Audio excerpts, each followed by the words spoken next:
এই যে ভালো করে পটল, রসুন, আদা এইগুলো ভালো করে যদি আমি দোলে দোলে না করি এইগুলো ভালো করে, তাহলে ভালো হবে না। এবার এই যে মশলাটা করে রেখেছি দিয়ে দিব, সব রকম বেটে রেখেছি, এটা এই যে দিয়ে দিলাম।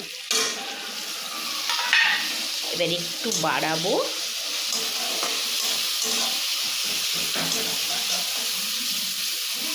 এবারে এইটাকে ভালো করে আমি যদি না ভাজি ভালো লাগবে না, এই জন্য খুব সুন্দর করে আস্তে আস্তে করে এই যে টমেটো আরও গলিয়ে নিতে হয়, ভালো করে ভাজতে হয়, আর এইটারই তেল বেরাবে। এই যে এবার জল একটু দেব বাটনার,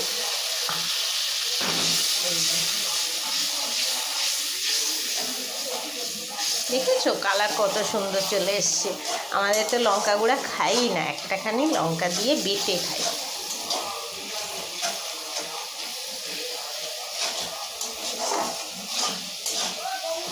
এটা দই পটল বানাবো, একটুখানি দই দেব, দই দিয়ে পটলটা বানাবো। এখন দেব না, নামানোর সময়, তাই দেখতে থাকো। এতদিন তো রান্নাবান্না দিয়ে এসেছিলাম না, একটু প্রবলেমে ছিলাম। আর এই তো পটল আলু ভালো করে ভেজে রেখে দিয়েছি, আর ভালো করে না ভাজলে ভালো লাগে না পটলগুলো।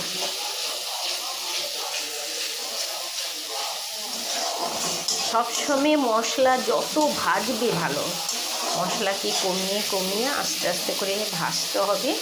এই যে তেলটা ছেড়ে আসছে না, এই যে তেলটার ফুট, এইটা আরও বেরাবে, আর মশলাটা কালার আলাদা চেঞ্জ চলে আসবে, কি সুন্দর কালার আসবে, লাল হয়ে কালারটা আসবে।